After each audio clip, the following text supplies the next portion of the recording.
ত্রয়োদশ জাতীয় সংসদ নির্বাচন সামনে রেখে সরগরম দক্ষিণ পশ্চিমের জেলা সাতক্ষীরার রাজনৈতিক মাঠ। দীর্ঘদিনের সঙ্গী জামায়াতে ইসলামীর সাথে এবার জমজমাট নির্বাচনী লড়াই হবে বিএনপির। আলোচনায় নেই জাতীয় পার্টি, জাসদ সহ অন্য দলগুলো। সাতক্ষীরা প্রতিনিধি জিএম মনিরুল ইসলাম মিনির তথ্য ছবিতে দেখুন ডেস্ক রিপোর্ট।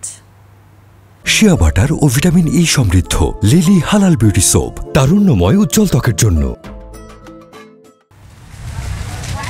৭ উপজেলা, ৭৭ ইউনিয়ন ও ৩টি পৌরসভা নিয়ে গঠিত সাতক্ষীরার 4টি নির্বাচনী আসন।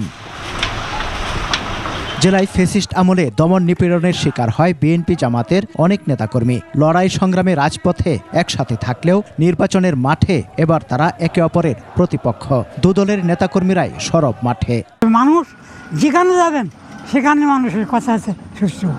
দিনের ভোট রাতে হয়েছে, তারপরে অনেক সমস্যা করেছে, এই জন্য আমরা ভোট দিতে পারিনি। তবে এবার আমরা যদি পরিবেশ ভালো হয় তাহলে ভোট দেব। এরই মধ্যে 4 আসনে প্রার্থী ঘোষণা করে গণসংযোগ শুরু করেছে জামাত। তৎপর নেতাকর্মীরাও ন্যায় ইনসাফ ভিত্তিক একটি সাতক্ষীরা, মানবিক সাতক্ষীরা, উন্নয়নের সাতক্ষীরা এবং সাতক্ষীরার রোডঘাট সহ শিক্ষা প্রতিষ্ঠান, স্বাস্থ্য খাত, হোমরাপোর্টের উন্নয়ন, রেল লাইনকে আমরা সুন্দরবন পর্যন্ত পৌঁছে দিয়ে মানুষের যাতায়াতের সুযোগ সুবিধা সহ সার্বিক বিষয়ে ইনশাআল্লাহ আমাদের নেতৃবৃন্দ, আমাদের পার্লামেন্ট মেম্বারগণ ভূমিকা রাখবেন। জেলায় অনেকটা আত্মবিশ্বাসী বিএনপি। নেতাকর্মীরা বলছেন, বিএনপিকে ভোট দেওয়ার জন্য মানুষ মুখিয়ে আছে। দ্রুত নির্বাচন দাবি তাদের। রোজার আগে নির্বাচন হলে আমাদের নির্বাচনের জন্য আমরা সকলেই কি প্রস্তুত আছি না? আমরা সকলেই প্রস্তুত আছি।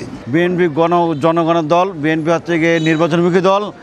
বিএনপি ব্যাপকভাবে সাড়া পাওয়া যাচ্ছে। বর্তমান আমাদের প্রিয় নেতা, আমাদের বিএনপির ভারপ্রাপ্ত চেয়ারম্যান তারেক রহমানের নির্দেশে আমরা 31 দফার যে বার্তা, সেই বার্তা নিয়ে আমরা সব জায়গায় আমরা যাচ্ছি, ব্যাপক সাড়া পাচ্ছি।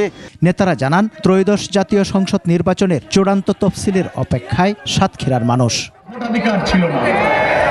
সমর ইসলাম, ডেস্ক রিপোর্ট, 21 টেলিভিশন।